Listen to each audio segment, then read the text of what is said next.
गुरु प्यारे साध संगत जी, जब सारे रास्ते बंद हो जाते हैं तो क्या जीवन सच में रुक जाता है, या ये हमें उम्मीद के छिपे हुए रास्ते पर ले जाता है? इस प्रेरक कहानी में सैनपुर के एक विनम्र किसान राघव की अविश्वसनीय यात्रा को देखें, जिसका जीवन सूखे और दुर्भाग्य से बिखर गया है। हर दरवाजा बंद होने के कारण उसे अपना घर छोड़ने और सभी बाधाओं से लड़ने के लिए मजबूर होना पड़ता है। लेकिन विश्वास, दृढ़ संकल्प और दयालुता के माध्यम से उसे पता चलता है कि सबसे अंधेरे समय में भी प्रकाश अपना रास्ता खोज लेता है। देखते रहिए, क्योंकि हम आपके लिए ये दिल को छू लेने वाली कहानी लेकर आए हैं, सिर्फ आपके पसंदीदा चैनल गुरु नानक साखी पर। आशा और साहस का संदेश फैलाने के लिए लाइक, शेयर और सब्सक्राइब करना न भूलें।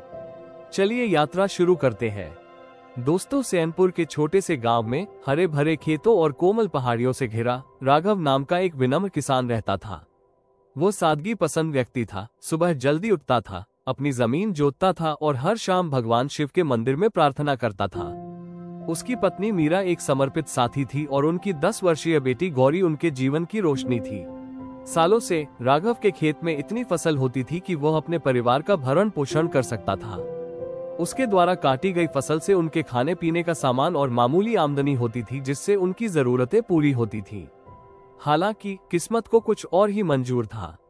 उस साल गर्मियों में सैनपुर में भयंकर सूखा पड़ा। कभी उपजाऊ जमीन दरारों वाली बंजर जमीन में बदल गई। राघव असहाय होकर अपनी फसलों को सूखते हुए देखता रहा। चिलचिलाती धूप बारिश के लिए उसकी प्रार्थनाओं का मजाक उड़ा रही थी।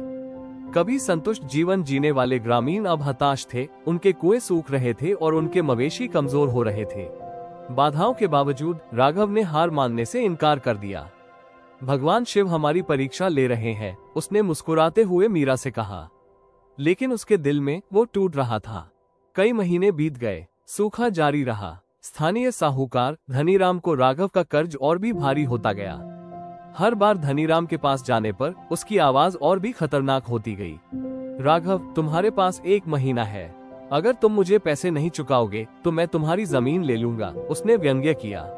मीरा घबरा गई। गौरी, जो स्थिति की गंभीरता को समझने के लिए बहुत छोटी थी, अपने पिता से चिपकी रही, इस विश्वास के साथ कि वो सब कुछ ठीक कर देंगे। एक दिन राघव को खबर मिली कि उसका छोटा भाई विक्रम, जो पड़ोसी गांव में रहता था, गंभीर रूप से बीमार पड़ गया है। उसके पास जो थोड़े पैसे बचे थे, उससे राघव उसे देखने गया। लेकिन किस्मत बेरहम थी। चिकित्सक ने घोषणा की कि बीमारी का इलाज संभव नहीं है। उपचार में राघव की सारी जमा पूंजी खत्म हो गई और फिर भी उसने अपने भाई को खो दिया। भारी मन से घर लौटते हुए राघव ने पाया कि धनीराम ने उसकी जमीन जब्त कर ली है। जिस जगह पर उसने कभी उम्मीद के बीज बोए थे, वो अब बंजर हो चुकी थी और अब उसकी नहीं रही। वो घुटनों के बल गिर पड़ा। उसके कठोर हाथ मिट्टी को इस तरह पकड़ रहे थे मानो उसे वापस पाने की कोशिश कर रहे हो। जो गांव वाले कभी उसके लचीलेपन की प्रशंसा करते थे, अब वे नजरें फेर लेते हैं। गरीबी ने उन्हें बेरहम बना दिया था। जब आप डूब रहे होते हैं तो परिचित हाथ भी मदद करने से मना कर देते हैं। जमीन, पैसे और उम्मीद के बिना राघव ने सैनपुर छोड़ने का कठिन फैसला किया। उसने जो कुछ बचा था उसे इकट्ठा किया, मीरा और गौरी का हाथ थामा और भगवानपुर शहर की ओर चल पड़ा, जहां उसे काम मिलने की उम्मीद थी। यात्रा कठिन थी। वे 2 दिन तक पैदल चले, खुले आसमान के नीचे सोए। गौरी के नन्हे पैरों में छाले पड़ गए, लेकिन उसने कभी शिकायत नहीं की। मीरा की आंखें थकान से भारी थीं, फिर भी वह अपने पति के फैसले पर भरोसा करते हुए आगे बढ़ती रही। भगवानपुर पहुंचने पर उन्हें शहर बेरहम लगा। राघव मजदूरों की तलाश में एक फैक्ट्री से दूसरी फैक्ट्री भटकता रहा। कोई काम नहीं मिल रहा है, हमेशा यही जवाब मिलता रहा। हर जगह अफसर के दरवाजे बंद लग रहे थे। वो गौरी को गोद में लिए सड़क किनारे बैठ गया। वो रोने के लिए बहुत भूखी थी, बोलने के लिए बहुत कमजोर।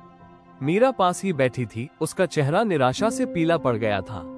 क्यों शिव, तुमने सारे दरवाजे क्यों बंद कर दिए हैं? राघव ने डूबते सूरज को देखते हुए सूखे होठों से फुसफुसाया। रात होते ही हरिराम नाम का एक आदमी उनके पास आया। वो एक मध्यम आयु का व्यक्ति था, जिसकी आंखें दयालु और चेहरा बूढ़ा था। हरिराम एक कुम्हार था जो भगवानपुर के बाहरी इलाके में रहता था। परिवार की हालत देखकर उसने उन्हें पानी और खाना दिया। इस समय तुम कहाँ जाओगे? उसने पूछा। राघव की आवाज कांप उठी। जाने के लिए कोई जगह नहीं है बाबू, सारे दरवाजे बंद है। राघव की आंखों में दर्द देख हरिराम ने उन्हें और कुछ नहीं पूछा। उसने उन्हें अपनी साधारण झोपड़ी में शरण दी। उस रात राघव छत को घूरता रहा। उसे उम्मीद की एक किरण महसूस हुई। जब हर दरवाजा बंद लगता है तब भी दयालुता एक खिड़की ढूंढ ही लेती है। अगली सुबह हरिराम राघव को अपने मिट्टी के बर्तन बनाने की कार्यशाला में ले गया। मैं ज्यादा कुछ नहीं दे सकता, लेकिन अगर तुम सीखने के लिए तैयार हो तो तुम मेरे साथ काम कर सकते हो, उसने कहा। मिट्टी के बर्तन बनाने का कोई अनुभव न रखने वाला राघव सहमत हो गया। उसके पास कोई विकल्प नहीं था। कई दिनों तक वो मिट्टी को आकार देने के लिए संघर्ष करता रहा। उसके हाथ अस्थिर थे, उसके छूने से बर्तन टूट जाते थे, लेकिन उसने हार नहीं मानी। उसने दिन रात काम किया, धीरे धीरे कला सीखी। इस बीच मीरा और गौरी ने रसोई में हरिराम की पत्नी की मदद की। गौरी कमजोर होने के बावजूद धीरे धीरे अपनी सेहत ठीक करने लगी। वो हरिराम के बच्चों के साथ इधर उधर भागती, उसकी हंसी छोटे से घर में खुशियां भर देती। कई महीने बीत गए, राघव के हाथ स्थिर हो गए। उसने मिट्टी के खूबसूरत बर्तन बनाए, जिन्हें हरिराम ने शहर के बाजार में बेचा। धीरे धीरे राघव ने इतना पैसा बचा लिया कि एक छोटा सा घर किराए पर ले सके। उनके हाथ, जो कभी खेती के लिए थे, अब मिट्टी को कला के रूप में ढालने में कुशल हो गए थे। एक दिन जगदीश नाम का एक धनी व्यापारी बाजार आया और उसने राघव की मिट्टी के बर्तनों की प्रशंसा की। शिल्प कौशल से प्रभावित होकर उसने आने वाले त्योहार के लिए सजावटी मिट्टी के दियों का एक बड़ा ऑर्डर दिया। कई दिनों तक राघव, मीरा और गौरी ने अथक परिश्रम किया। उन्होंने सैकड़ों दिए बनाए, प्रत्येक टुकड़े में अपना दिल और आत्मा डालकर।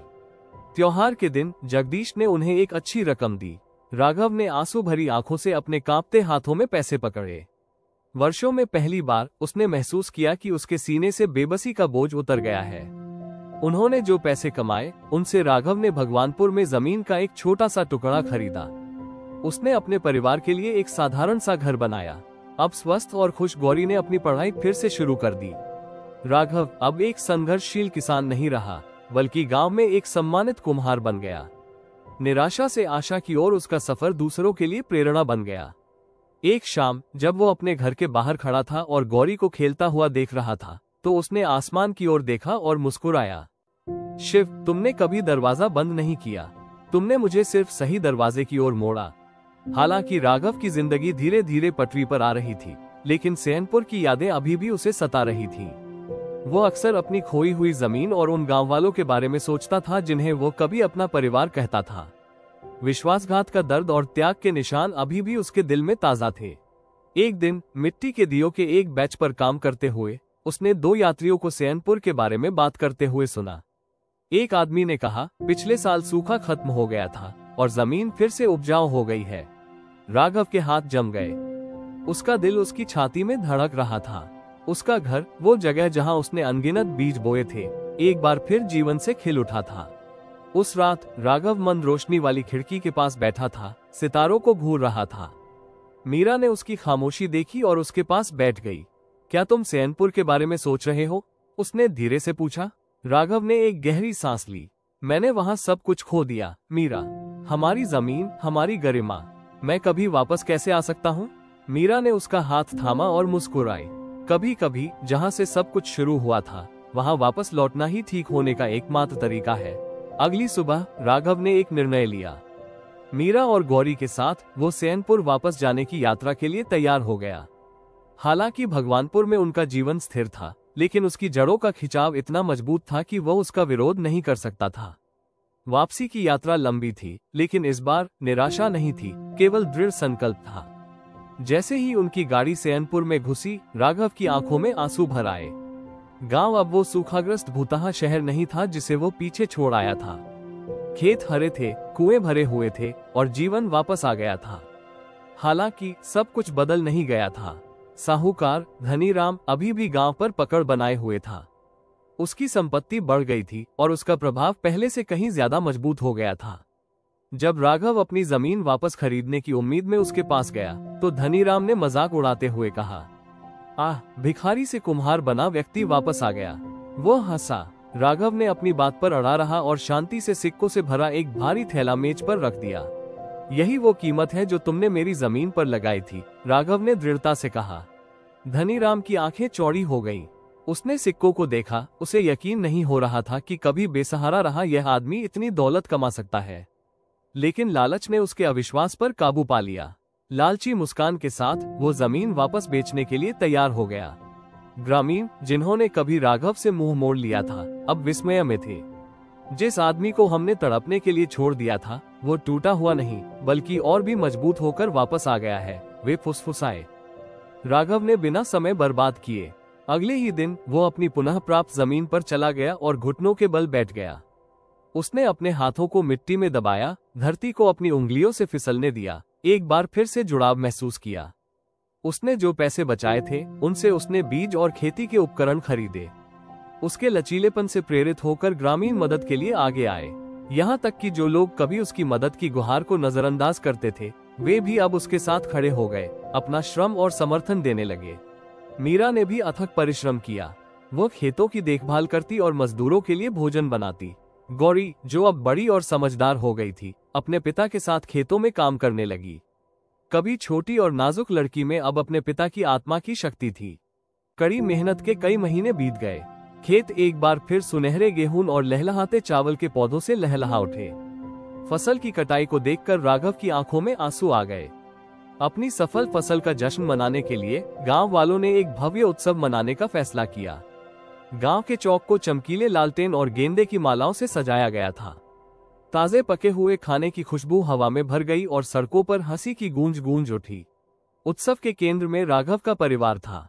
उन्हें अब दुर्भाग्य के शिकार के रूप में नहीं बल्कि लचीलेपन और आशा के प्रतीक के रूप में देखा जाता था। जैसे जैसे शाम होती गई, गांव के बुजुर्गों ने राघव को बीच मंच पर बुलाया। नम आंखों से उन्होंने उसके दृढ़ संकल्प की प्रशंसा की और उसे फूलों की माला भेंट की। आपने हमें सिखाया कि कोई भी दरवाजा बंद नहीं होता, आपको बस खटखटाते रहने की ताकत ढूंढनी होती है, गांव के मुखिया ने कहा। राघव ने गौरी का हाथ थामकर अपने सामने खड़े लोगों के चेहरों को देखा, वही लोग जो कभी मुंह फेर चुके थे। उसने उन्हें चुपचाप माफ कर दिया। वो जानता था कि उस समय दर्द ने उन्हें बेरहम बना दिया था। रात ढलते ही गांव वालों ने मिट्टी के दिए जलाए, वही दिए जिन्हें राघव ने भगवानपुर में बनाना सीखा था। दियों ने गांव को सुनहरी चमक से जगमगा दिया, जो उम्मीद की रोशनी का प्रतीक था जो वापस लौट आई थी। जैसे जैसे साल बीतते गए, राघव की खेती फलने फूलने लगी। उसका मिट्टी के बर्तनों का कारोबार भी बढ़ता गया और जल्द ही उसने अपने मिट्टी के दिए और बर्तन आसपास के शहरों में बेचना शुरू कर दिया। उसका नाम दूर दूर तक जाना जाने लगा, न सिर्फ एक किसान के तौर पर बल्कि लचीलेपन के प्रतीक के तौर पर भी। गौरी, जो अब एक युवा महिला थी, ने अपनी शिक्षा जारी रखी और गांव के स्कूल में शिक्षिका के तौर पर काम करना शुरू कर दिया। उसने बच्चों को उम्मीद और दृढ़ता की शक्ति के बारे में सिखाया, जो उसने अपने पिता की यात्रा से सीखा था। राघव और मीरा उम्र में बड़े होते हुए भी संतुष्ट थे। उनके दिलों में खुशी थी, क्योंकि उन्होंने वो सब कुछ पार कर लिया था जो कभी असंभव लगता था। एक शाम जब सूरज क्षितिज के नीचे डूब रहा था, राघव और मीरा अपने घर के बाहर बैठे थे। उन्होंने गौरी को गांव के बच्चों के साथ हंसते हुए देखा। उसकी मुस्कान हमेशा की तरह उजली थी। मीरा ने राघव की ओर मुड़कर धीरे से कहा, हम बहुत आगे निकल आए हैं, है ना? राघव ने मुस्कुराते हुए उन हरे भरे खेतों को देखा जो कभी बंजर थे। हाँ मीरा, जब सारे रास्ते बंद लग रहे थे तो हमने अपना रास्ता खुद बनाया। आने वाले सालों में राघव गांव के लिए उम्मीद की किरण बन गया। जब भी सैनपुर में कोई खोया हुआ महसूस करता तो वे उसके पास आते। बाबा राघव, वे उसे सम्मान से पुकारते थे। उसके ज्ञान और प्रोत्साहन के शब्दों ने कई असफल दिलों को फिर से जगा दिया। ऐसे समय आएंगे जब आप हार मान लेंगे, जब हर दरवाजा बंद लगेगा। लेकिन याद रखें, जिंदगी सिर्फ 4 दीवारों वाला कमरा नहीं है। कभी कभी आपको अपना दरवाजा खुद बनाना पड़ता है। गांव के लोग जो कभी उन पर शक करते थे, अब उनकी बातों पर चलते हैं। सैनपुर एक ऐसी जगह बन गई जहां लचीलापन और दयालुता पनपी। सालों बाद राघव और मीरा के गुजर जाने के काफी समय बाद गांव के लोग उनकी कहानी सुनाते रहे। बच्चे उस किसान के बारे में सुनते हुए बड़े हुए जिसने कभी हार नहीं मानी। उसकी पीड़ा, संघर्ष और मुक्ति की यात्रा एक किंवदंती बन गई जो पीढ़ी दर पीढ़ी चली आ रही है। गांव के चौराहे जहां उन्हें कभी सम्मानित किया जाता था, का नाम उनकी याद में राघव चौक रखा गया।